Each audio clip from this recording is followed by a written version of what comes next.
l'Italie, toute l'Amérique latine. Tout ce qu'il a accompli, fait de mots, est assez formidable. Et ce livre collectif est dans une large mesure le produit, le constat de cet accomplissement. Non seulement il avait pu constituer, Monsieur le Prince, une bibliothèque, et leur disparu, l'histoire de la Compagnie de Jésus, qui était sans doute la première bibliothèque originale sur ce champ sur la place de Paris, avant que ses fonds sur les présents n'aillent rejoindre le grand équipement documentaire, aujourd'hui l'IMATEC, qui est en plus son recette. Non seulement il avait su nouer, il a su nouer sur le plan international et sur le plan international d'innombrables contacts avec tous les spécialistes religieux ou laïcs de la compagnie, promouvoir des recherches collectives, organiser des séminaires communs, entreprendre des projets d'édition, de publication. Mais Pierre-Antoine Fabre a su également mettre en œuvre et faire aboutir des livres individuels et collectifs, des actes de colloque, des numéros de revue qui font aujourd'hui masse et constituent en quelque sorte, Jean-Pascal Guay l'a dit également, un fondement, un vivier de ce dictionnaire. Je compte à ce jour, l'intéressé me corrigera si j'en oublie, 2 ouvrages personnels, 3 éditions de textes, 3 livraisons de revues, et pas moins de 8 directions d'ouvrages collectifs, sans oublier plusieurs dizaines d'articles. Sur une thèse élaborée et de long compte sous l'impulsion de Michel de Certeau et achevée sous la direction de Louis Marin, consacrée à l'imaginaire visuel de Saint-Ignace de Loyola, et publiée en 1992 sous le titre Le lieu d'Immol, et une synthèse à 2 voix en collaboration avec le père Patrick Goujon sur le moment de la suppression, publiée en 2014 sous le titre Suppression, Fondation, Restauration. Une édition critique exemplaire du journal d'émotions intérieures, publiée en 2007 à Bruxelles, et qui fait pendant à une autre édition critique majeure, celle de la Ratio Studiorum, par Adrien Dumesquier et Dominique Julien, publiée en 1997, et dont un article du dictionnaire signé Dominique Julien rappelle ici l'importance. 2 rééditions réutilisées du maître livre de Marcel Bataillon, sur les jésuites dans l'Espagne du XVIe siècle, et des textes du grand jésuite portugais Manuel Antunes. Une livraison qui a fait date de la revue de synthèse de 1992, en collaboration avec Antonella Romano, sur les jésuites dans le monde moderne.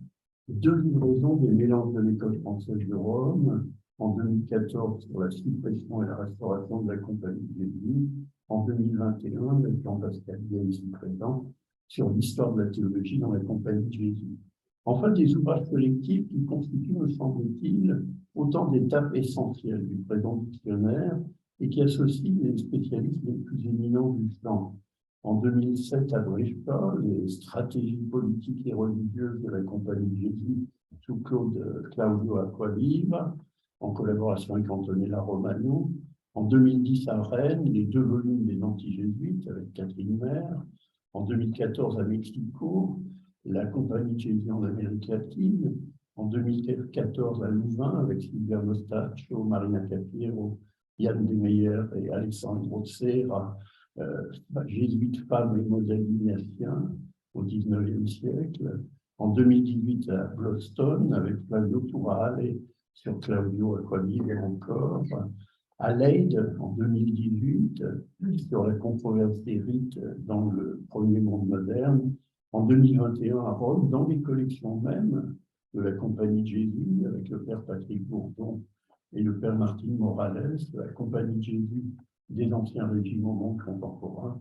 Et cette année même encore, à Rome également, un livre très longuement préparé, médité et travaillé, j'en entends parler depuis 20 ans, je crois, 5 siècles de littéraire Indipetae, le désir de mission de la Compagnie de Jésus, c'est-à-dire c'est même traduire en de Jésus qui demande à partir en mission, en collaboration avec Girolamo Imbruglia et Guido Monti. Pierre-Antoine Fabre a fondé en 2015 et préside avec José Eduardo Franco la Société internationale d'études jésuites. C'est peu de dire qu'il est aujourd'hui l'un des historiens majeurs de la Compagnie de Jésus, non seulement en France, mais je crois qu'on peut le dire dans le monde. Si j'ai tenu à rappeler tous ces titres, ces dates, ces collaborations, c'est que le dictionnaire lui-même porte la marque personnelle de celui qui l'a dirigé. Pierre Drozdov en a rédigé l'introduction, le premier texte, le temps des fondations, et le dernier texte, la question missionnaire, ainsi que plusieurs dizaines d'articles qu'il a rédigés l'ensemble. Un dictionnaire, on le sait, est par nature une œuvre collective. Et ce dictionnaire-là ne fait certainement pas exception à la règle. Mais il est rare qu'un chapitre d'histoire, comme celui sur le temps des fondations, soit rédigé à la première personne du singulier. Il est plus rare encore que le récit des origines soit aussi fortement parcouru par un souffle, ce que son auteur lui-même appelle, je cite, une lecture évangélique ou primitiviste, qui donne à penser tout au long de l'ouvrage, j'y reviendrai bientôt à propos de la Seconde Compagnie, que la dynamique du groupe fondateur et des différents individus qui la composent, que les catégories du pèlerinage et de la mission, de la dispersion et de la correspondance, de la centralité romaine et de la mondialisation, de la paternité, du martyre, de la sainteté, puissent être les ferments en acte de l'histoire d'un groupe humain durant 5 siècles. Cette intuition majeure, qui projette une dynamique originelle vers chaque étape de l'histoire de la Compagnie de Jésus, jusque sur son présent, voire son avenir, et sans nul doute à pire encore fort que ce dictionnaire sans équivalent l'a dit. Elle nourrit, et j'en viens à mon propos plus spécifique, et anime l'ensemble de l'ouvrage consacré à la Seconde Compagnie, celle qui renaît le 7 août 1814, au terme de la bulle Sollicitudo Omnium Ecclesiarum du pape Pie VII Chiaramonti, dont Jean-Marc vient de se faire l'historien.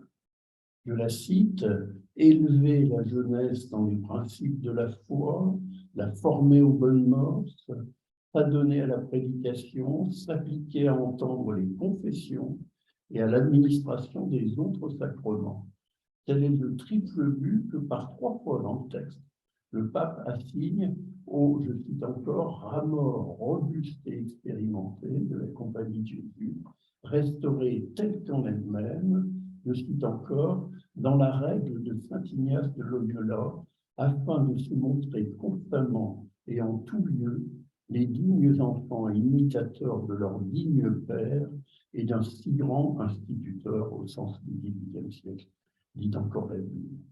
Si c'est en pratique, on le fait, dans la continuité de la Compagnie de 1773, que s'effectue la restauration de 1814, sur la base des compagnies présentes dans l'Empire de Russie et dans le Royaume de Naples, ou des recréations proches comme les Pères de la Foi du Père Pacanari, ou de la Société des prêtres du Corps Jésus, du Père Florigière en Italie ou en France, on voit cependant que le texte pontifical de 1814 inclut un rappel explicite aux origines et aux ferments spirituels dont elles sont porteuses. Aussi, les 2 textes qui embrassent la question de la restauration de 1814, celui tout à fait admirable, cela a été dit, de Bernard Roux dans la perspective de l'histoire moderne, et celui non moins admirable de Philippe Rocher dans la perspective de l'histoire du XXe siècle, de même que le dense et bref aperçu de Dominique Avon et de Philippe Rocher sur la manière dont la nouvelle compagnie est en France graduellement emparée sur 2 siècles de l'ensemble de l'histoire de l'ancienne compagnie, et cette relecture historiographique me semble un des points forts du dictionnaire, sont étroitement complémentaires. Ils signifient un retour progressif aux origines dans le vécu de la nouvelle compagnie, c'est-à-dire à une tradition vivante, à une intuition primitive qui me paraît être l'une des leçons les plus neuves et les plus essentielles de ce dictionnaire. L'historique de la compagnie au XIXe siècle est traité par un texte très dense, élargi aux missions de Philippe Rocher, sous le titre « Une nouvelle compagnie de Jésus ». Il est ouvert à la mondialisation et complété par une précieuse note de Pierre-Antoine Faure sur la nouvelle compagnie en Amérique latine. Philippe Rocher est en fait l'auteur, avec Dominique Avon, d'un ouvrage pionnier paru en 2001 sur les jésuites et la société française du XIXe et XXe siècle. Il est, cela est moins connu, l'auteur d'une grande thèse disponible sur Internet, mais qui mériterait assurément une édition imprimée, sur un collège de la Compagnie de Jésus au XIXe et XXe siècle, Notre-Dame de Montreuil à l'Île-France. soutenu en 2015 et qui constitue à la fois la monographie d'un établissement d'enseignement secondaire sur un siècle d'existence, une étude approfondie sur la renaissance de la vocation enseignante au sein de la Compagnie de Jésus et un moment d'histoire du catholicisme en France où le collège fonctionne comme une sorte de laboratoire, parfois même comme une utopie, dans une perspective essentiellement intrante. Qu'il soit cependant permis, cher Pierre-Antoine, j'espère que tu ne t'en occuperas pas, à un 19e passionné de protester contre la place un peu suspecte que tient dans le dictionnaire son siècle de prédilection, le 19e siècle. Non pas au niveau de l'historique, non pas au niveau de la qualité des articles, bien sûr, mais au niveau de leur nombre, où le 19e siècle se voit accorder, il faut bien dire, la part du pauvre. On considère un instant la répartition des notices individuelles des jésuites, 74 pour le 7e siècle, 78 pour le 17e siècle, 39 pour le 18e siècle, 25 seulement pour le 19e siècle, 51 pour le 20e siècle, sans compter 35 notices de missionnaires, essentiellement pour l'époque moderne. Je sais bien que c'est un grand classique, les recensions de missionnaires que je relevais minutieusement et mesquinement. Les notices ne s'y trouvent pas. Ainsi, pour les modernes, si l'on est heureux de lire une notice de Pierre-Antoine Fabre sur le grand missionnaire breton qu'est le Père Beaunoir, on est chagrin de voir remise une notice sur Saint-François Régis, l'apôtre du Vivarais du Belay, qui a été canonisé, dont l'immense popularité a fait son nom un prénom difficile cher au corps du Régas. Mais pour le 19e siècle, pour me permettre de s'appliquer un instant à l'usage, pourquoi avoir remis le plus grand théologien jésuite romain du siècle, le père Giovanni Perrone, principal promoteur de la proclamation du dogme de l'Immaculée Conception, et qui fut un interlocuteur important du cardinal Newman, ou encore le futur cardinal Joseph Kölgen, qui joue à Fribourg puis à Rome un rôle majeur dans l'avènement du néotonisme. Le Levant est bien traité grâce au notice de Bernard Berger et l'Italie grâce à Cilicia Soulas. Pourquoi avoir oublié en Italie de faire une notice au père Carlo Maria Curci, cofondateur de la Civiltà Cattolica, avant d'évoluer vers le libéralisme, ou au père Antonio Bresciani, le succulent auteur du roman Le Zouave au Pontificio. Pourquoi en France avoir remis le père Jean-Louis de Rosavenne, l'adversaire de Lavigny, les pères François-Xavier de Ravignan et Nicolas Coloriquet, courageux avocat de la compagnie, face à Michelet et Quinet, ou encore le père Jean-Pierre Bury, rénovateur de la casuistique et victime principale de la campagne anticléricale du ministre Paul Bert contre la morale des jésuites, ou encore le père Yvan Gagarine, ou le père John Carroll. Certes, on me répondra dans les questions dans l'historique, mais mon corps saigne, cher Pierre-Antoine. Pourtant, me semble-t-il, c'est au XIXe siècle qu'ont été créés partout dans le monde la plupart des grands collèges de la compagnie, créés ou recréés, et qu'ont été fondées ces grandes revues intellectuelles, la Civiltà Cattolica à Rome en 1849, les études à Paris en 1856, les Stimmen der Zeit à Cologne en 1865, les Analecta Bollandiana à Bruxelles en 1882. Et pourtant, également, dès l'introduction, Pierre-Antoine Fabre a très nettement et très justement établi que la Compagnie de Jésus, je le cite, n'est pas devenue, dans le processus de sa restauration en 1814, et le mot restauration est entre guillemets, aussi anti-moderne qu'elle avait été moderne dans son âge d'or au milieu du XVIe siècle, presque encore renaissant. Et d'ajouter, elle a toujours été dans une sorte de signe de contradiction qui est son signe de naissance, tout à la fois moderne et anti-moderne. Il me semble que penser le XIXe siècle catholique, sous d'autres catégories que la conservation, la réaction ou l'obscurantisme, comme il est parfois l'usage hélas, c'est à propos de la Compagnie de Jésus, comme en d'autres domaines, penser le sens de l'intransigeance catholique au siècle du libéralisme conquérant, à la fois comme fidélité, comme résistance, comme refus aussi, mais aussi comme ressource et ferment de renouveau. Et Andrea Riccardi a bien montré le lien entre intransigeance et modernité Il écrit l'intransigeance demeure un mode de reconstruction et de renforcement de l'Église, et non seulement une opposition au monde moderne. Mais venons-en enfin au XXe siècle, c'est-à-dire au moment où se recueillent, en un sens, les fruits de l'intransigeance qui l'a précédé, et où se manifeste le plus nettement dans la sanglante fureur des guerres mondiales et des guerres de décolonisation, et dans l'affrontement avec les totalitarismes, les potentialités en acte des intuitions fondatrices de la Compagnie de Jésus. C'est Philippe Chenot, professeur d'histoire de l'Église moderne et contemporaine à l'Université romaine du Latran et éminent historien de l'idée chrétienne de l'Europe, Jacques Maritain, du pape Pie XII, qui a assuré la partie historique relative au XXe siècle. Et c'est une synthèse magistrale qu'il nous offre, à la fois presque exhaustive, tout à fait internationale, très équilibrée dans ses jugements, sur des moments particulièrement contradictoires de l'histoire de la Compagnie. Les profils biographiques sont nombreux et variés, confiés à des spécialistes confirmés, en premier lieu Étienne Fouillou, Philippe Chenot et Pierre-Antoine Faure, qui en assument une part très importante, mais encore Rosé Archila, Dominique Agon, Xavier Boniface, Monique Buis, Pierre Gilbert, Dominique Cohen, Patrick Boujon, Frédéric Boujon, Royzine Haïli, Bernard Héberger, Bernard Joassard, Philippe Marchand, Laura Pettina-Relier, Claude Prudhomme, Dominique Salin, Daniel Saunier, mais il faudrait les citer tous. Le nombre et la qualité des notices limitera mes remarques critiques. Si l'on se réjouit d'une notice sur le champ de l'histoire consacrée au père Pierre Blair, on n'est plus surpris peut-être de voir figurer une notice sur François Rostand, qui quitte la Compagnie à 34 ans après un article malheureux.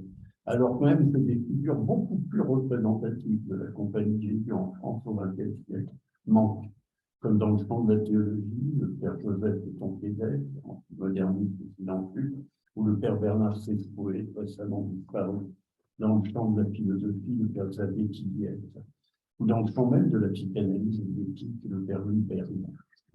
D'autre part, sur la dernière période, j'aurais personnellement beaucoup souhaité lire deux notices, que je me permets d'enregistrer mes neveux. La première sur le cardinal jésuite Carlo Maria Bartini, bibliste et théologien, archevêque de Milan, éternel papavides sous le pontificat de Jean-Paul II, face auquel ses positions théologiques et ecclésiologiques semblent alors présenter une alternative qui n'aura pas lieu.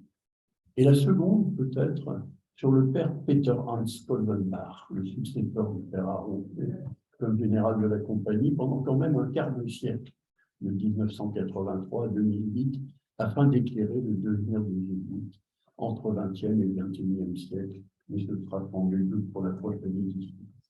Toujours est-il qu'à travers l'historique et notice, le dictionnaire dessine un 20e siècle de la Compagnie de Jésus tout à fait fascinant, dramatique à souhait, éminemment significatif d'une vocation particulière au sein du catholicisme contemporain.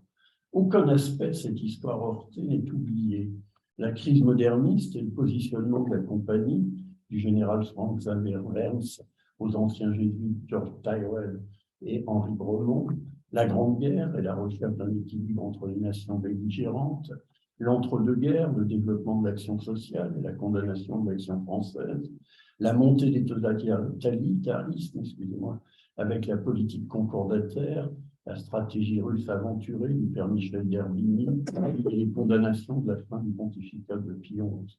La Seconde Guerre mondiale et la résistance spirituelle des témoignages chrétiens, les crises de l'après-guerre avec la mise en cause de la nouvelle théologie et la condamnation des prêtres ouvriers, le Second Concile du Vatican, bien sûr, avec ses grands inspirateurs jésuites, le cardinal Augustin Béat, les pères Karl Rahner, Sébastien Tromp, John Cornell Murray, Hans-Urs von Balthasar, Henri Dubach, Jean Daniel.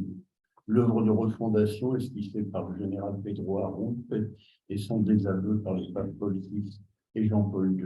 Enfin, les symptômes récents d'une baisse des effectifs dans les bastions traditionnels de la Compagnie au bénéfice de l'Asie, ainsi que le choc de la révélation de la pédocriminalité au sein même de la Compagnie, comme en témoigne le livre émouvant, mais surtout profond et décisif, du père Patrick Boujon, prière de ne pas abuser. On voudrait enfin achever cette brève présentation du dictionnaire et de la Seconde Compagnie sur une note plus heureuse. L'élection, elle a déjà été rappelée, le 13 mars 2013, du premier pape jésuite de l'histoire de l'Église catholique, Jorge Mario Bergoglio, qui revêt le nom de François. C'est à l'historien Frédéric Dujot qui a été dévolu le périlleux honneur de rédiger la notice. Et je me souviens de l'angoisse qui était celle de mon ami Philippe Levien à l'idée d'avoir en 1994, pour le dictionnaire historique de la papauté qu'il dirigeait, à rédiger la notice d'un pape vivant, à savoir en l'occurrence Jean-Paul II. Celle de Frédéric Dujot est admirable de confusion, d'intelligence et d'élégance, ouvrant sans négliger aucune piste, sans dissimuler les interrogations, à la compréhension de chaque aspect, à ce jour connu, de la vie du provincial des Jésuites d'Argentine, de l'archevêque de Buenos Aires, du papa Biais, et enfin de la figure à la fois lumineuse, charismatique et quelque peu déconcertante du premier pape jésuite.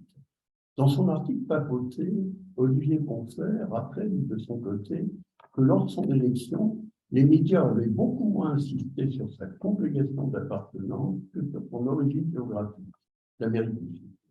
Et en effet, alors que la présence sur la chaire de Saint-Pierre d'un disciple de Saint-Ignace aurait pu constituer pour l'éditeur comme pour les auteurs un excellent argument de vente, une certaine retenue qui m'a étonné est de mise à ce sujet dans le dictionnaire. Il n'en est même pas question dans l'introduction. Frédéric Dujot, je pense, a eu raison, à mon sens, dans la logique même du dictionnaire, d'inviter son lecteur à réfléchir sur ce qu'on pourrait appeler, j'ose ce néologisme, la vétusticité du personnage qui prélude aujourd'hui à la gouvernance de l'Église catholique.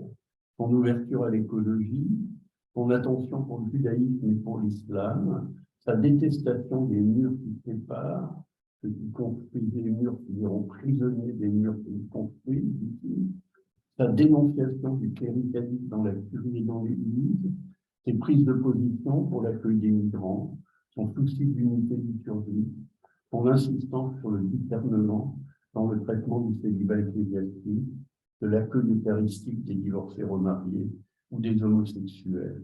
Tout cela est bien dans la ligne de ce signe de contradiction qui est son signe de naissance, dont parle Pierre-Antoine Faure à propos de la compagnie.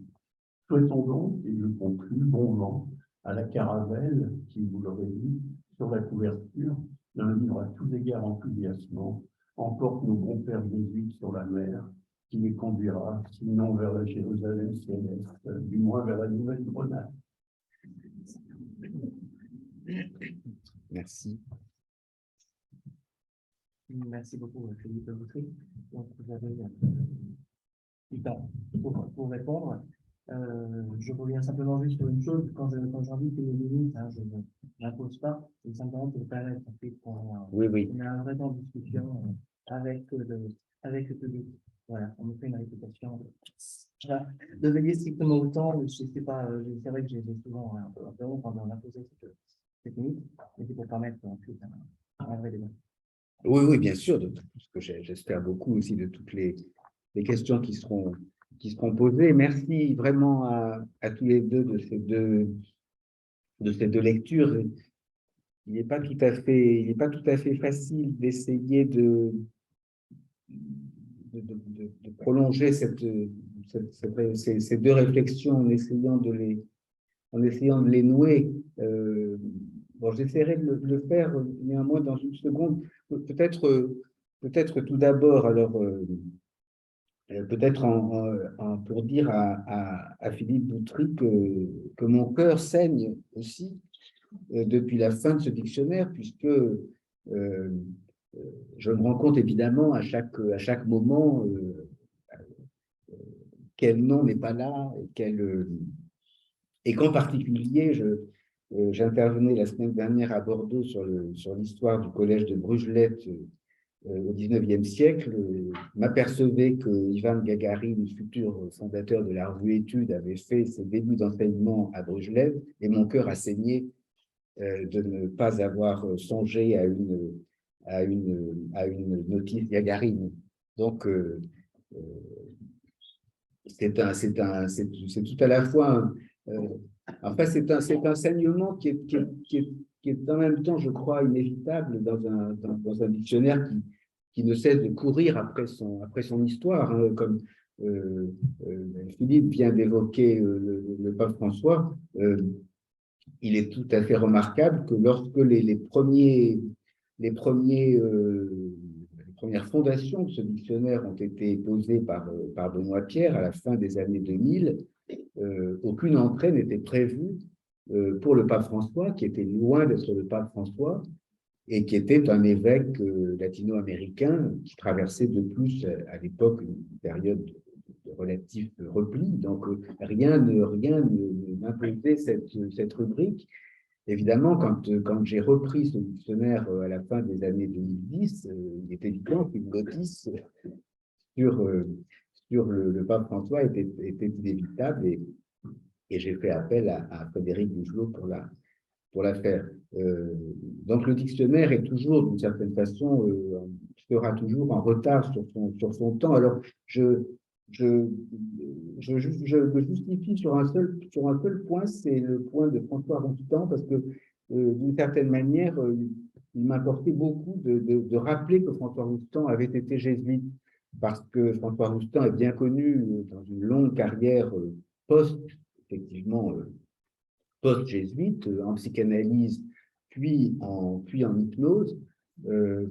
Alors, j'étais soucieux de le rappeler à deux titres. D'une part, parce que si l'on connaît les travaux de Roustan sur l'hypnose, on se rend compte à quel point ces travaux sont parcourus par un sous-texte qui est le sous-texte du rapport à l'image dans les exercices d'Inès de Loyola, et que donc François Roustan a une carrière extraordinairement spiralée entre la rupture avec la Compagnie de Jésus pour entrer en psychanalyse, puis une rupture avec la psychanalyse pour entrer en hypnose, et une hypnose dans laquelle il redécouvre une partie des inspirations des exercices d'une manière presque toujours implicite, mais néanmoins très impressionnante.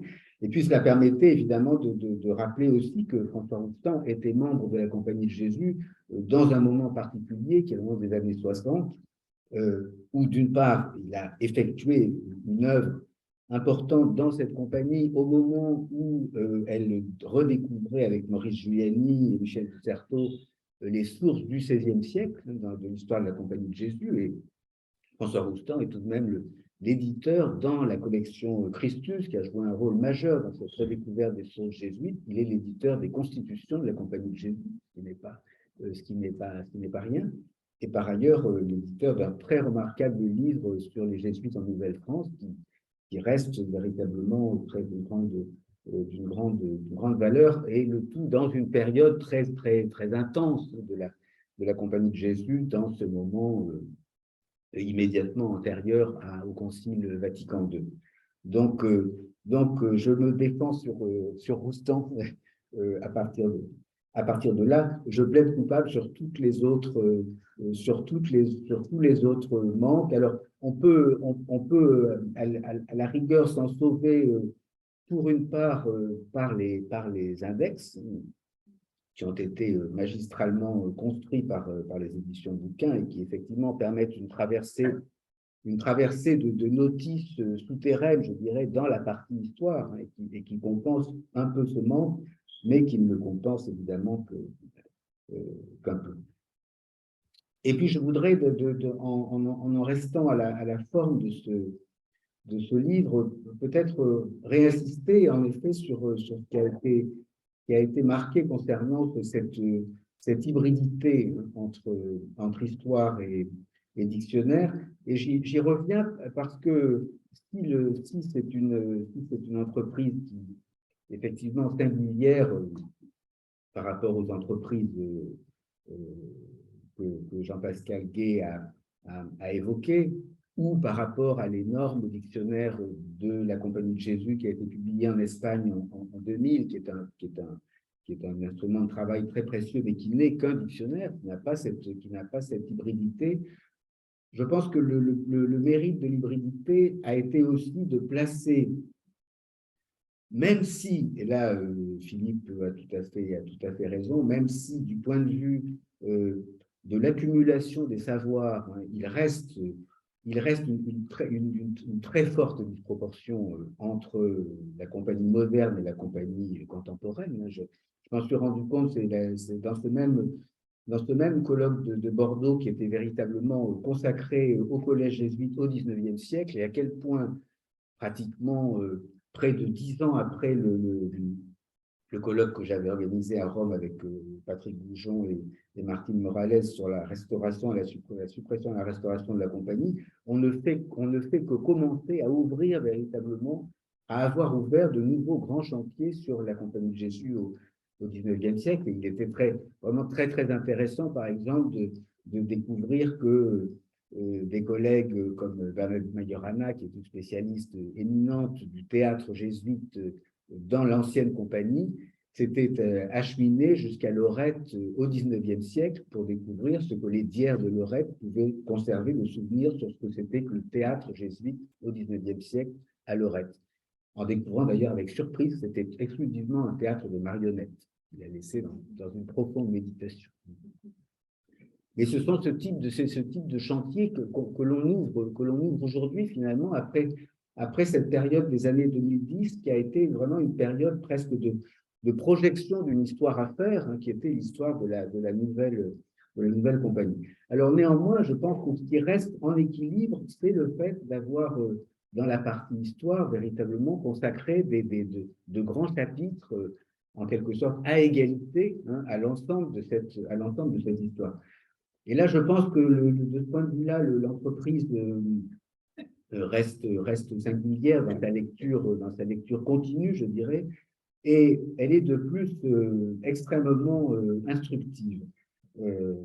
Et je reviendrai ici sur un aspect qui serait un aspect qui rejoindrait le paradoxe, le rapport au paradoxe de l'intuition qu'évoquait tout à l'heure Jean-Pascal, c'est que il me semble que ce qui marque l'élaboration de ce dictionnaire, c'est finalement d'avoir franchi une étape importante à partir d'un postulat qui était personnellement le mien dans les années 2010, qui était que d'une certaine manière, la Compagnie de Jésus avait renié cette dualité entre ancienne et nouvelle compagnie, qu'elle avait construit le mythe historiographique d'une compagnie une, et que pour le construire plus sûrement, elle avait même évité très longtemps d'écrire sa propre histoire, qui ne s'écrit finalement que très tardivement à partir de la fin du XIXe siècle, parce que justement, elle souhaite éviter ce moment de rupture entre 1773 et 1814,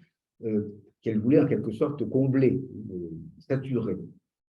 Alors, en partant de ce postulat, le résultat de ce dictionnaire, c'est, me semble-t-il, l'aboutissement inverse, c'est-à-dire qu'en réalité, la véritable nouveauté historiographique, c'est de penser non pas la discontinuité entre ces deux moments, mais au contraire, de tenter d'en penser la continuité.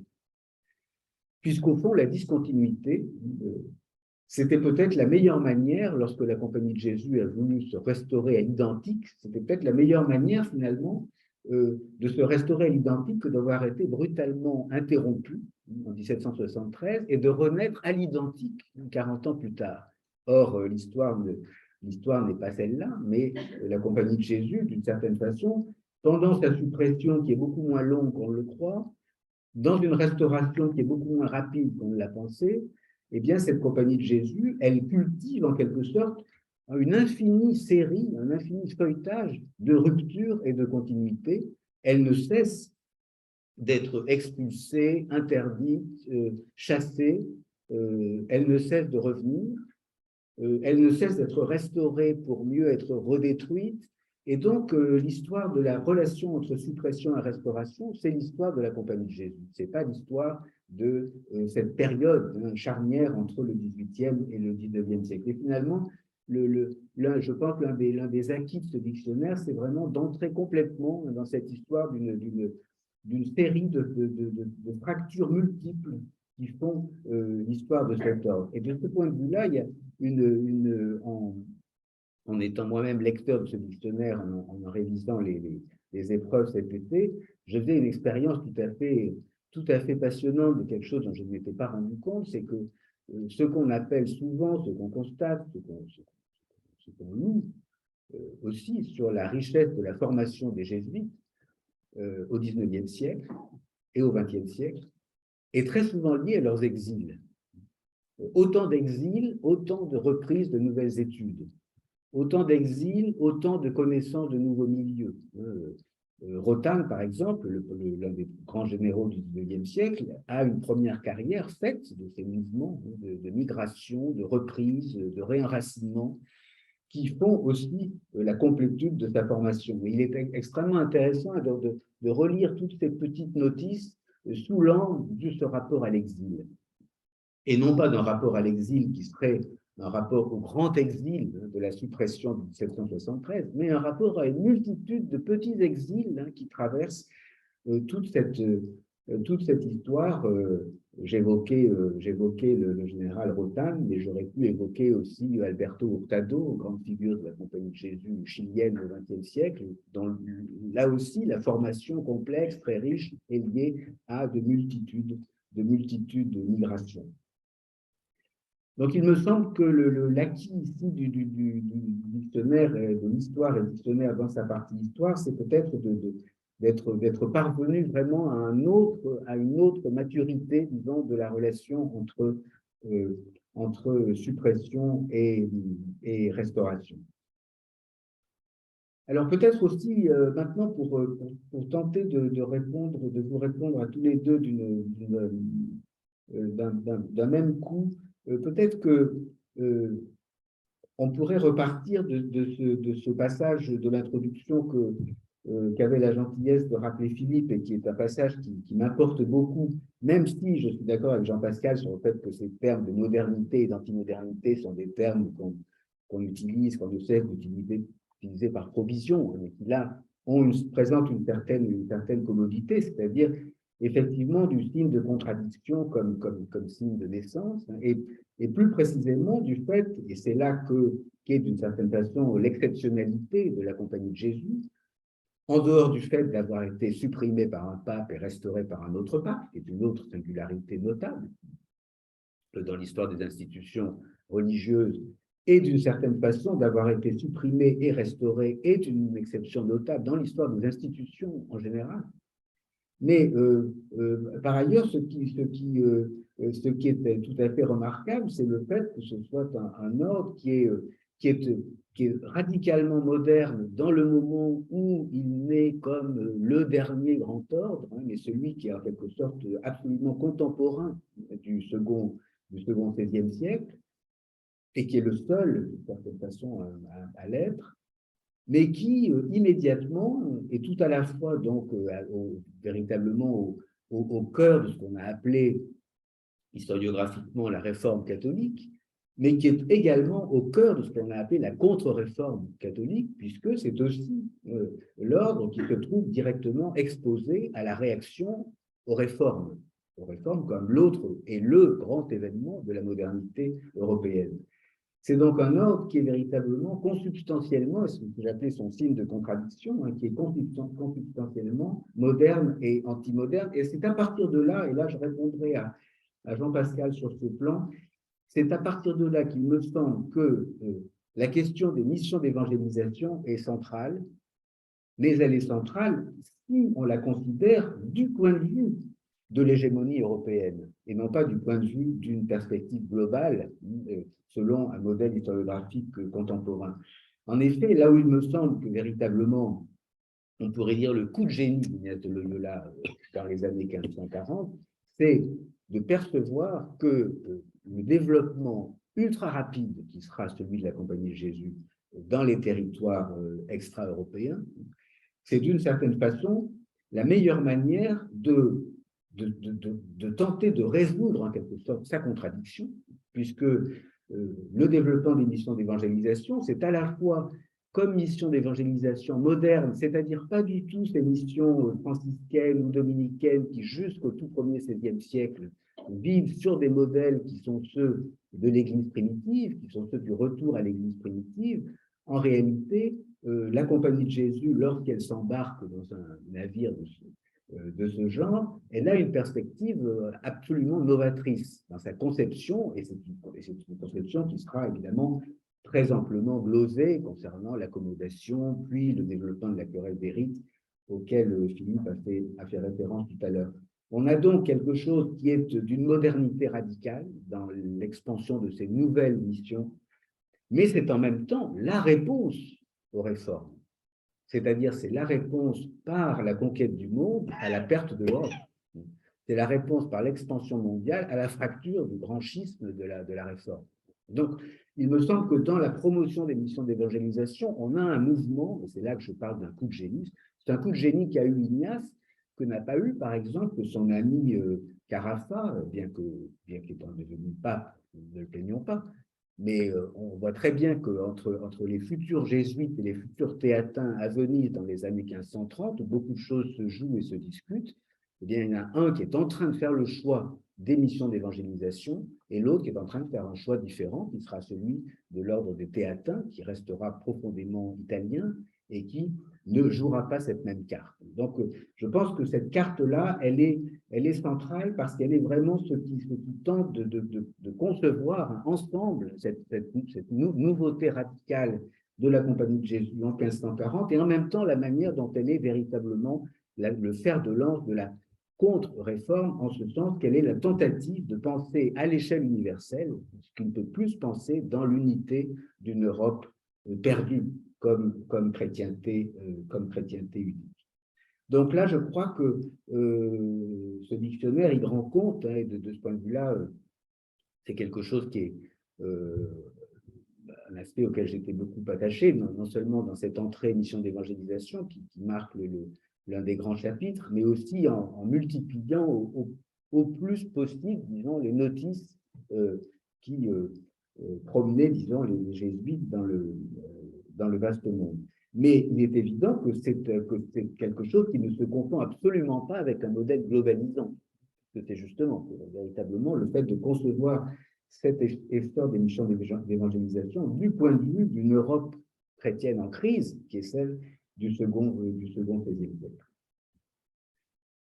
Alors là, c'était une manière peut-être de répondre tout à la fois sur la question de la globalité ou de l'histoire globale, de la global history, mais peut-être aussi de répondre sur la contradiction, dans la mesure où la contradiction, elle n'est peut-être pas spécifiquement celle du XVIIIe siècle.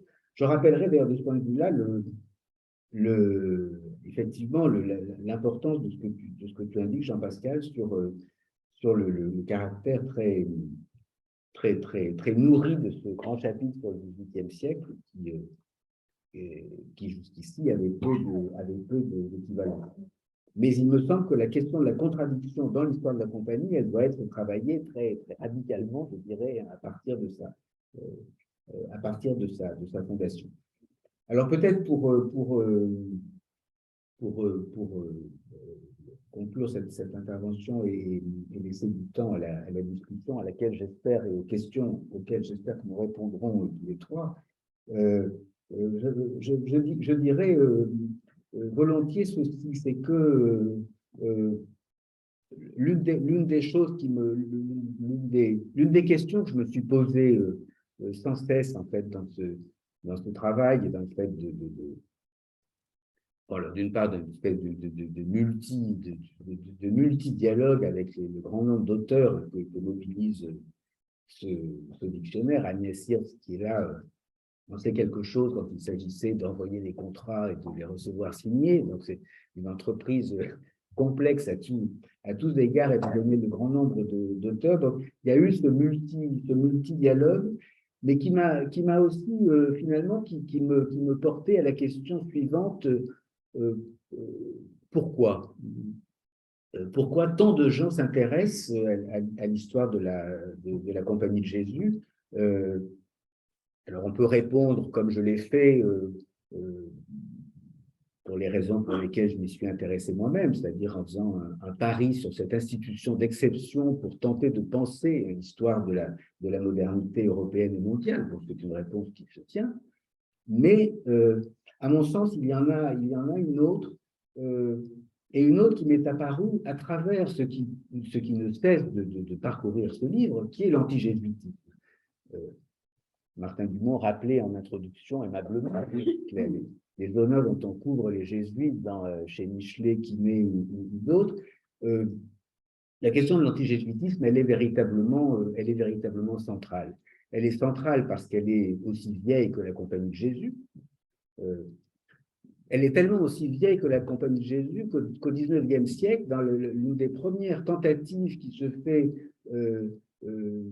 c'est Xavier de Ravignan, que donc, je cite en consolation de nos sœurs feignants, Xavier de Ravignan esquisse une histoire de la Compagnie de Jésus, très rares histoires esquissées dans le courant du XIXe siècle. Eh bien, pour telle gribouille, plutôt de plongeant pour ne pas se mouiller, il commence l'histoire de la Compagnie par son interdiction à Venise. Ce qui est un début très étonnant. Il commence par un acte de suppression. Et il commence par un acte de suppression tant, effectivement, la bataille contre les jésuites, ce nouvel ordre trop tard venu et qui n'aurait jamais dû naître, comme vous l'avez dit maintes fois, cette bataille contre les jésuites, elle est véritablement contemporaine de la Compagnie de Jésus en tant que telle. Et on pourrait très longuement réfléchir sur ce développement en miroir de la Compagnie de Jésus et de ses adversaires. Mais ce qui me semble plus frappant, c'est que lorsque on repère à travers les 4 siècles, de ce point de vue-là, c'est intéressant d'avoir une histoire au long cours, quand on repère quels sont 2 des moteurs absolument déterminants de l'antigésuitisme d'une façon très largement déployée sur ces 4 siècles, on se rend compte que 2 déterminations sont fondamentales. La première détermination, c'est ce que l'on pourrait appeler l'étrangéité indépassable, c'est-à-dire le fait qu'ils viennent toujours d'ailleurs, le fait qu'ils ne sont jamais d'ici, leur caractère apatride, leur caractère sans cesse. J'ai travaillé récemment sur un subtil faux produit, un subtil faux texte jésuite dans lequel, qui est un texte attribué à Louis Richaud, qui est un magistrat tout important de la fin du XVIe siècle, dans lequel justement on cherche à démasquer Richaud comme celui qui fait croire qu'il est en France alors qu'il est à Rome, à travers un trucage très subtil d'un texte qu'il avait fait parvenir de Rome précisément. Et c'est un exemple parmi d'autres, mais un exemple parmi d'autres qui dit cette pointe de l'accusation, cette première pointe de l'accusation. Et puis, l'autre pointe de l'accusation, c'est la dissimulation, c'est-à-dire le fait qu'ils ne sont ni ceci ni cela, ni chair ni poisson, d'ailleurs, ils aiment tout, comme l'a rappelé Jean-Pascal, ils sont de cette espèce qui tend à se confondre avec les autres, dont on trouve difficilement à repérer les marques, et une identité floue. Et alors, est venue dans la préparation de ce dictionnaire, dans sa dernière phase, une idée qu'au fond, peut-être que ce qui motivait aujourd'hui le travail sur la Compagnie de Jésus, c'était le retournement des deux dimensions fondamentales de cet antigésuitisme. C'est-à-dire, au fond, une sorte que l'on pourrait appeler un philo-jésuitisme scientifique et politique, qui consisterait à dire, oui, ce cosmopolitisme, oui, ces identités floues, eh bien, c'est ce qui fait le prix du travail sur les jésuites dans une période, au contraire, marquée par les affirmations nationales et par les replis identitaires. Et donc, les jésuites seraient les hommes, au fond, de ce cosmopolitisme et de cette identité floue, et c'est cela qui les rendrait précieux, peut-être, politiquement, aujourd'hui. En tout cas, par les temps qui courent, en France en particulier, c'est ce qui me justifie intérieurement, malgré les saignements de mon cœur, c'est ce qui me justifie intérieurement d'avoir fait ce dictionnaire. Voilà, pour quelques commentaires. Et maintenant, j'attends qu'on me dise ce qui manque d'autres.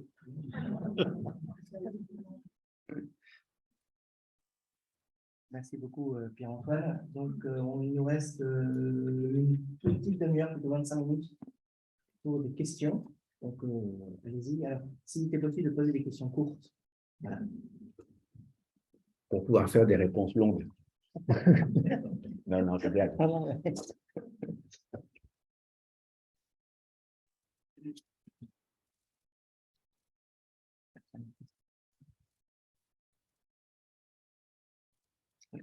C'est une question qui paraît.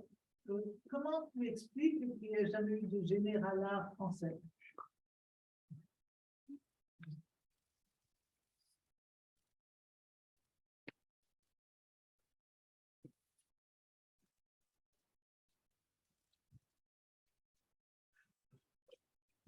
Alors ça, là, pour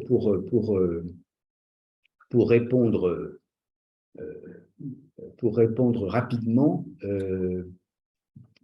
je pense que ce qui rendait la remarque de Jean-Pascal tout à l'heure sur la place de la France, sur l'intérêt de la place de la France dans ce dictionnaire, c'est précisément que on se rend très bien compte dans la longue durée de cette histoire, on se rend très bien compte que entre la France et les jésuites, ça a toujours été compliqué.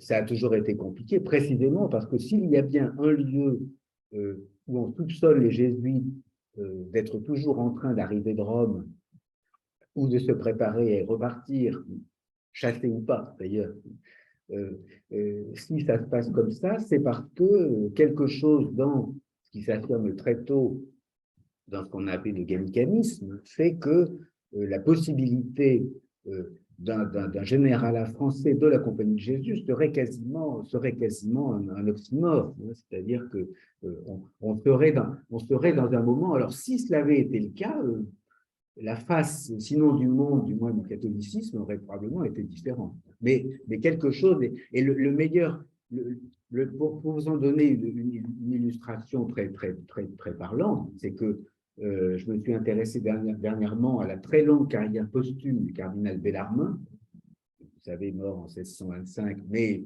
canonisé en 1930, donc une longue vie posthume.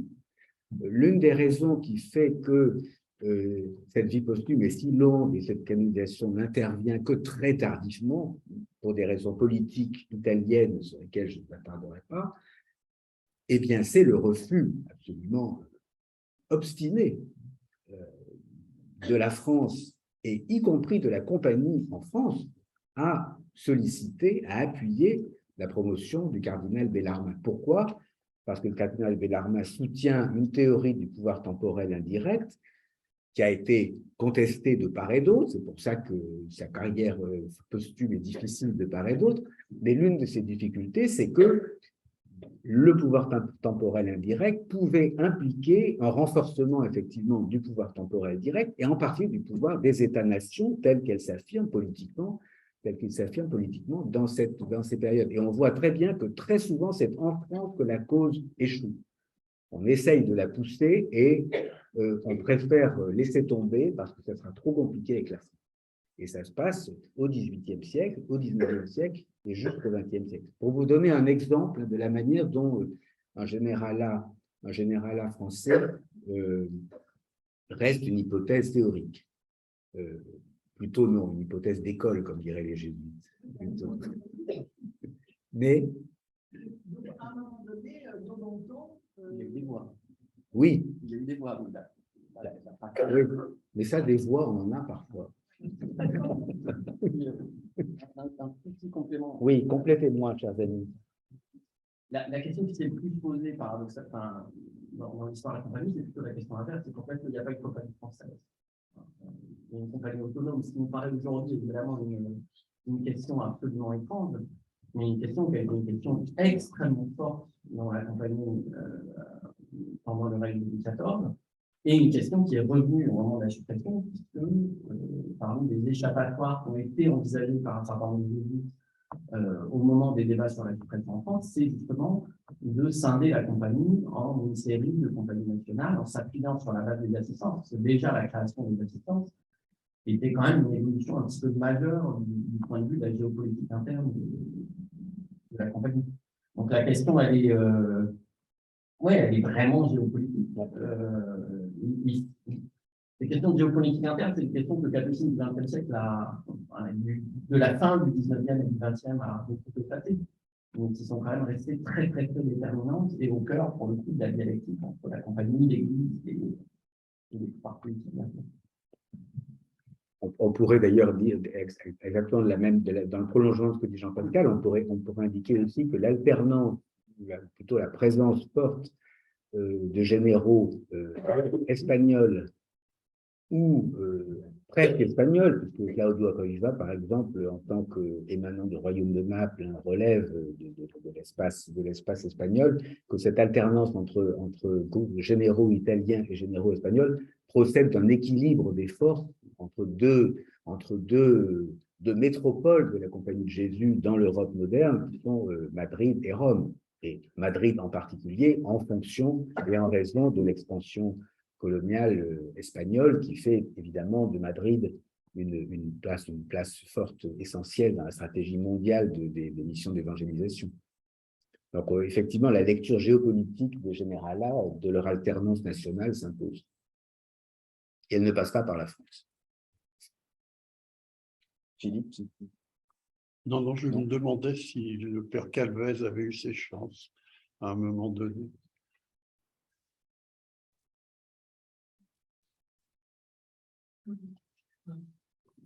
Oui. Pour répondre autrement, jésuite, peut dire que bien. La compagnie a parlé par ma voix. Une autre façon de reprendre cette question, c'est quelle influence les jésuites français ont eu à l'intérieur de la compagnie universelle. Et la réponse est contrastée. Donc, pas simplement par le biais du rapport aux nations et aux influences entre les pays, mais quelle est l'influence des jésuites français dans les évolutions, dans les orientations de la compagnie. Moi, je ferai peut-être une première réponse, et puis mes amis pourront en faire d'autres. Une première, quelque chose qui me frappe beaucoup, par exemple, et là, pour nous retrouver aussi dans ce XVIIIe siècle, qui est vraiment un siècle important de la compagnie de Jésus moderne, c'est par exemple l'extraordinaire rayonnement et les traductions nombreuses des lettres édifiantes, qu'on appelle les lettres édifiantes et curieuses, c'est-à-dire une très grande série de publications sur les 50 premières années du XVIIIe siècle, mais qui, curieusement, ce qui est moins connu, sera reprise dès le début de la nouvelle compagnie, dès les années 1819-1820, comme une sorte de marqueur de la compagnie de Jésus, peut-être destiné à contrebalancer la manière dont le texte, le décret de restauration avait affirmé absolument le primat de sa mission enseignante, c'est-à-dire tout à fait autre chose que le primat de ses missions, comme ça avait été le cas dans la première bulle. Un contrebalancement, c'est de relancer ces lettres édifiantes et curieuses et de le relancer comme étant l'exemple même d'une production, d'une part, en langue vernaculaire, puisque c'est une immense production en langue française, destinée à un public cultivé et curieux, très au-delà de la Compagnie de Jésus, mais qui, dans son exercice, puisqu'elle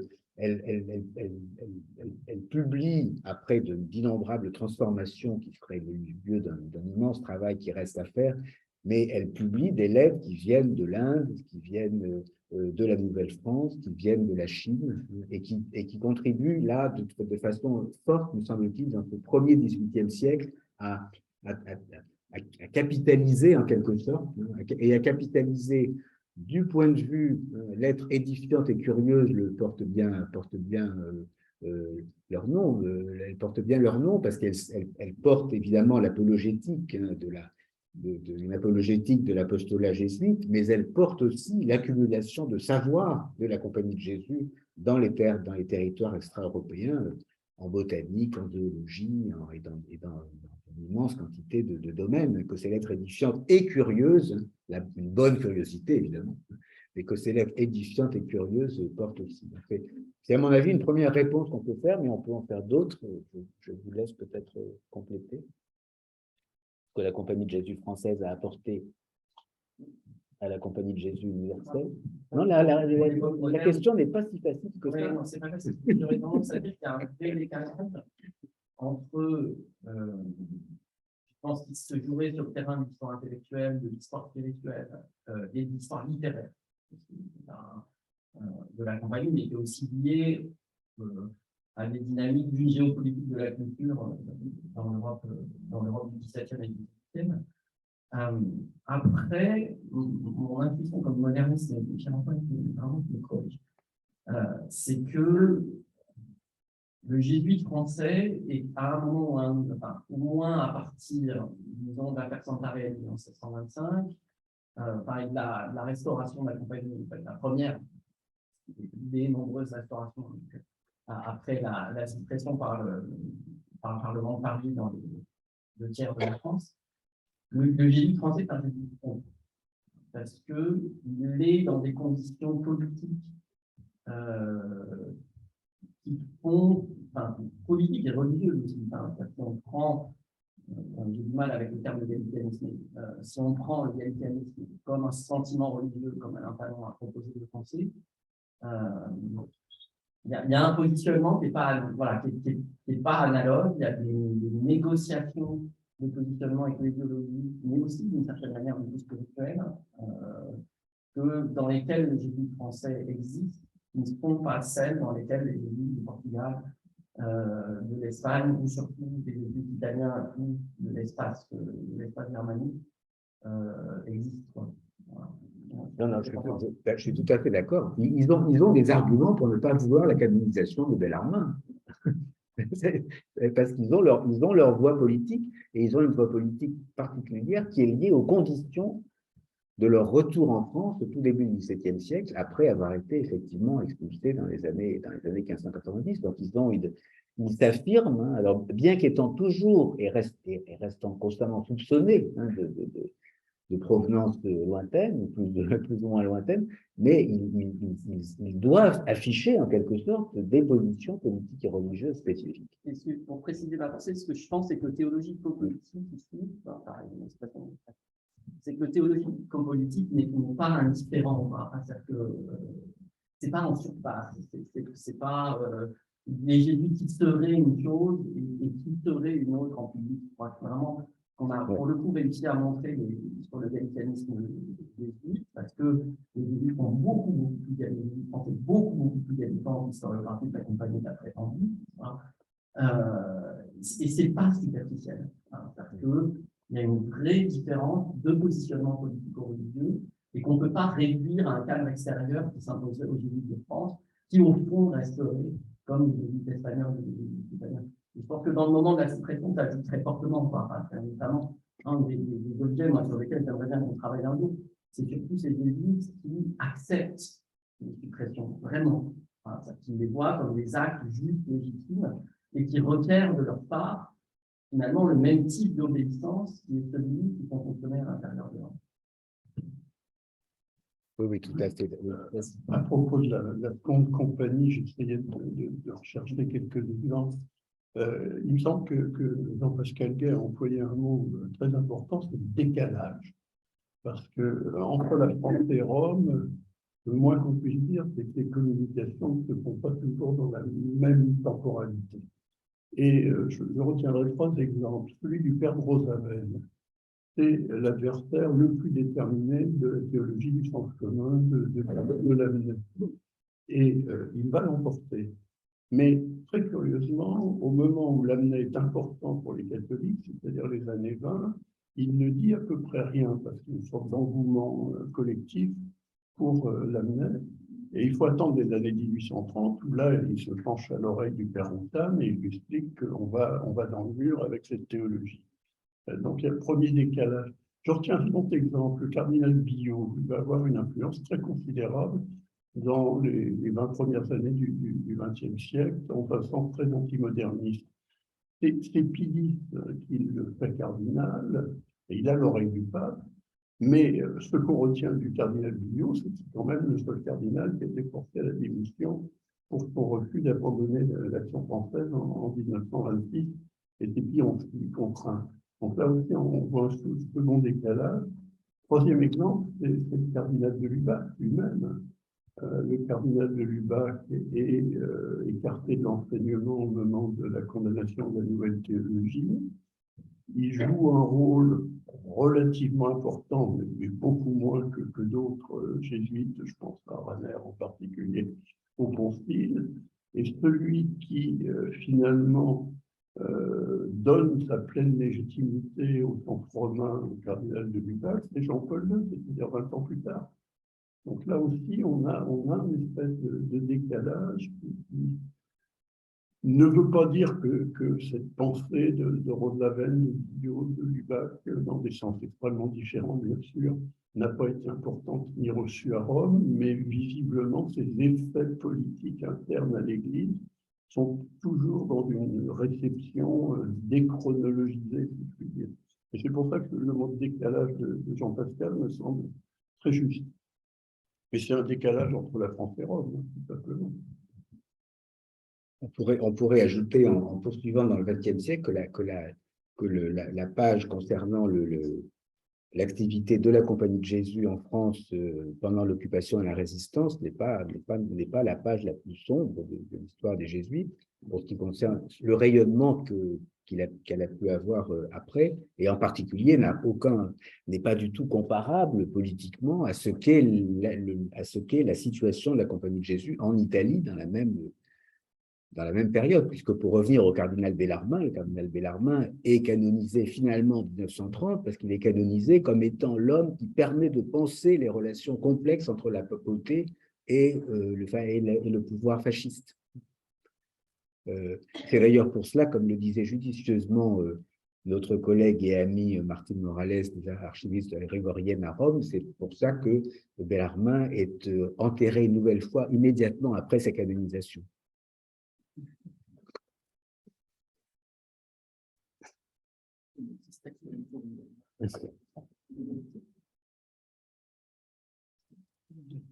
D'autres, oui. Oui, oui. Vous avez l'air de sous-entendre qu'il y avait une homogénéité des opinions en fonction de la nationalité. C'était effectivement le cas.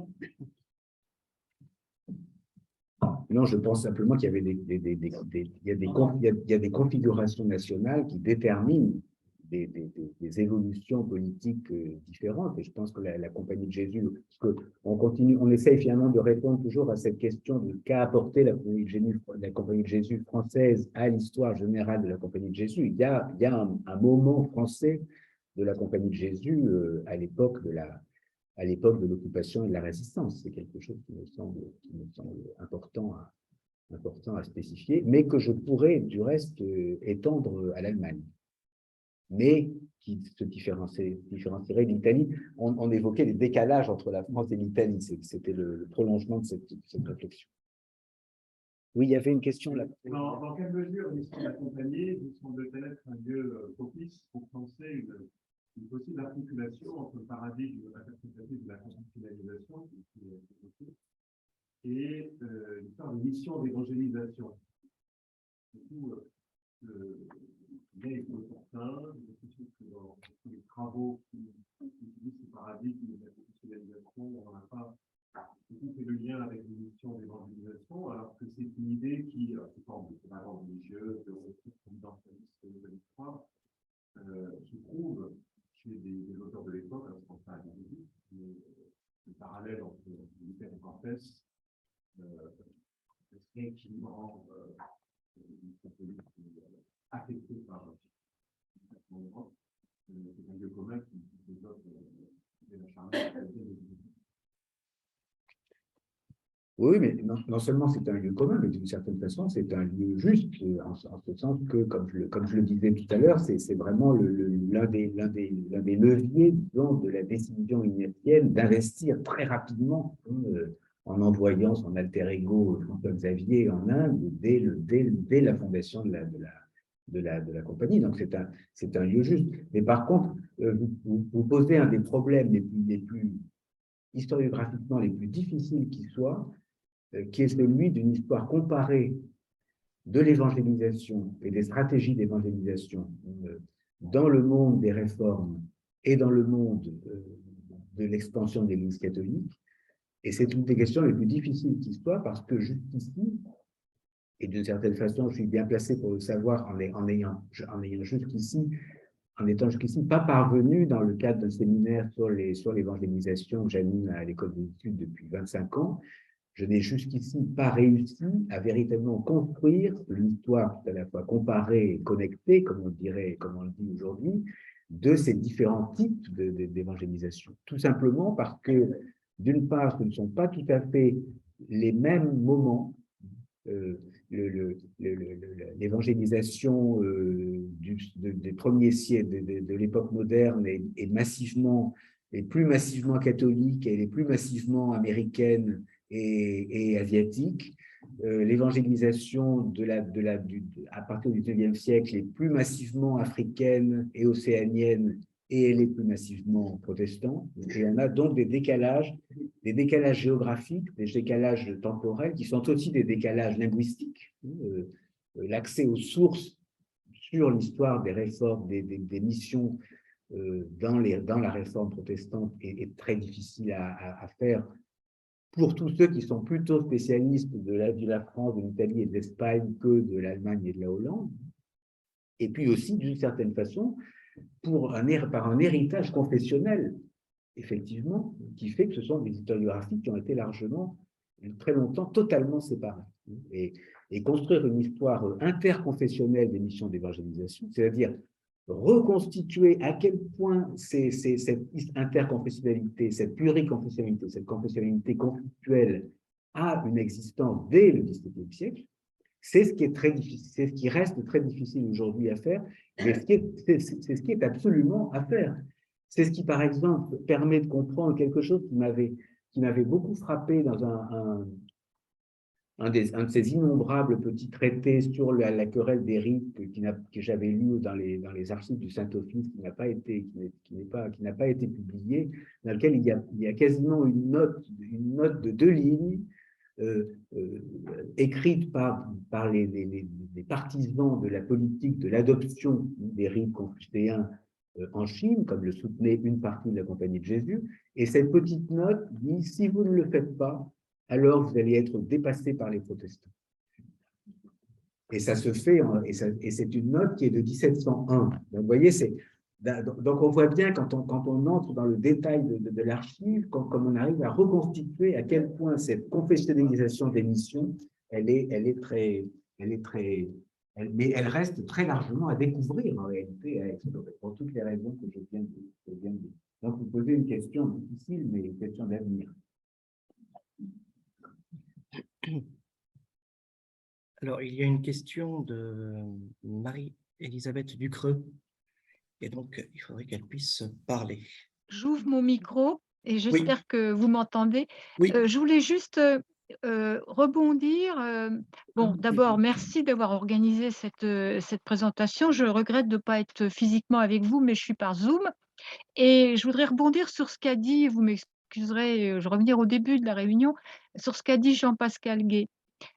Il a dit des choses qui, moi, me paraissent, enfin, tout ce que vous avez dit est très intéressant.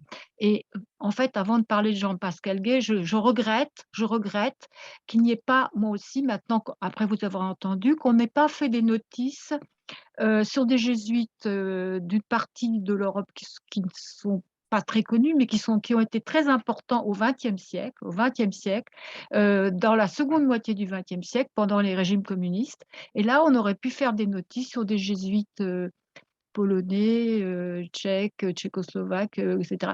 Quelques-uns, parce que ça a été important. C'est un genre, entre guillemets, même si le terme n'est pas très bien vu, église du silence, mais ils ont été très importants. Et certains l'ont été après aussi, pour reconstruire la compagnie localement. Si au cours de la fabrication du livre, on y avait pensé, j'aurais été heureuse de pouvoir contribuer à le faire ou trouver des collaborateurs. Bon, c'est un regret, il y en a beaucoup. Puis, il y a pas que cette pour la deuxième édition. voilà, il n'y a pas que cette partie du monde, mais c'est vrai que c'est très important, les jésuites au XXe siècle. Et donc, c'est dommage qu'on n'ait peut-être pas étendu, disons, cet horizon-là. Et puis sinon, pour revenir à ce que disait Jean-Pascal, je pense, et c'est un commentaire, mais c'est une question aussi, ça résonnait bien en moi ce qu'il a dit sur le fait que c'est pas transnational, mais que c'est à travers le monde entier, sans être transnational, et qu'en même temps, il y a à travers les notices, on voit comment les jésuites ont construit des spécificités locales. Et ça, c'est très important parce que ça veut dire qu'ils ont réussi à s'insérer, qu'ils soient originaires ou non, mais souvent ils l'étaient, des pays dans lesquels ils exerçaient. Et c'est vrai. Et ça, c'est très important. Peut-être qu'on pourrait un jour revenir là-dessus. Et d'autre part, ce qu'il a dit sur une histoire en coulisses ou en creux de la spiritualité. Et peut-être même, et encore plus en creux, des querelles théologiques. Voilà, j'aimerais avoir son avis là-dessus, mais moi je pense que c'est vrai et qu'on devrait peut-être, si on a le temps un jour, faire une séance ou deux où on relit des notices et puis on voit qu'est-ce qu'on peut en tirer sur ces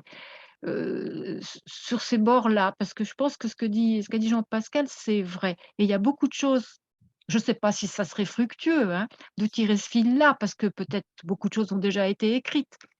Il nous a manqué un mot dans ce que tu as dit, Marie-Elisabeth, sur les querelles. Tu as dit les querelles. Théologiques, les querelles sur la théologie morale en particulier. Alors là, Il nous manquait le mot théologique. Jean-Pascal, il connaît ça très bien. Voilà.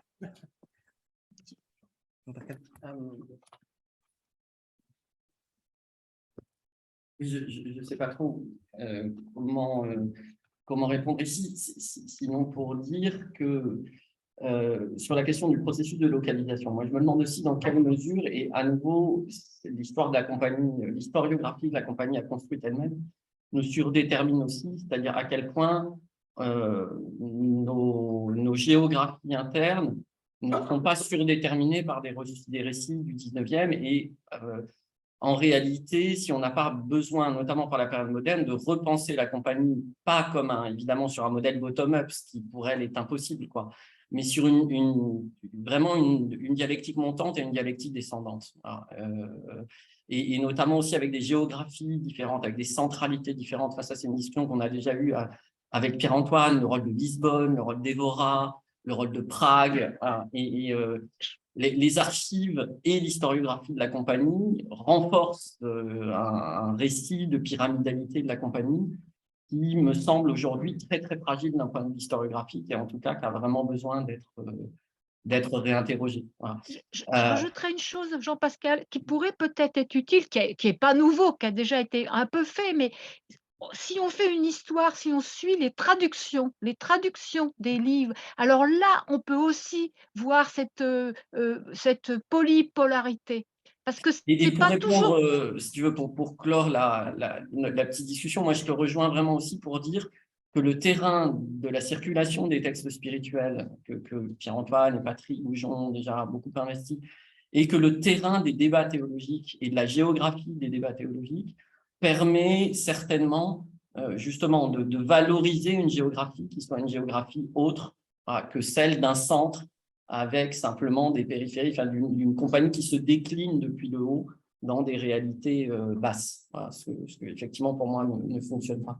Ah, mais Pierre-Antoine. Et peut-être aussi pour prolonger ce qu'indiquait Marie-Elisabeth, et peut-être pour allumer une lueur à l'Est,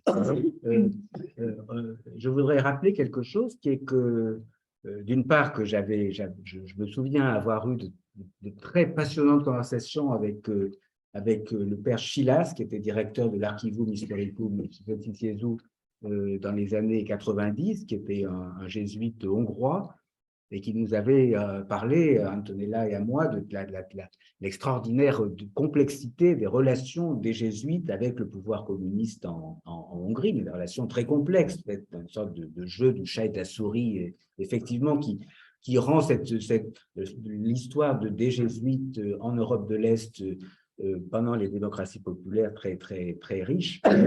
Et puis que j'avais eu le projet avec Louis Marin, qui a été cité par Philippe tout à l'heure, d'un article sur les jésuites dans l'Europe de l'Est après la chute du mur, pour le regretté journal Liber, dirigé par Pierre Bourdieu, et que cet article ne s'est jamais fait, non seulement parce que mon maître Louis Marin est mort, mais aussi parce que Jean-Paul II, dans sa politique à l'Est, n'a pas été le plus fervent soutien des jésuites que l'on puisse imaginer. Et la vie des jésuites avec l'Opus Dei, après la chute du mur à l'Est, n'a pas été facile. Donc, je conclurai sur cet aperçu contemporain. Mais, merci beaucoup et merci à tous. On va devoir clore cette soirée. Vous aurez donc compris que cette histoire et dictionnaire sont extrêmement riches, donc je vous pousse de nouveau à le lire. Merci à ceux qui ont suivi en ligne. Et puis pour ceux qui suivent régulièrement les rencontres de l'IRER, on se retrouve le mercredi 14 décembre. Ce sera une séance sur le père Marie-Dominique Chenu. C'est une biographie écrite par Étienne Fouillot. Voilà, bonne soirée à tous. Merci à tous. Merci.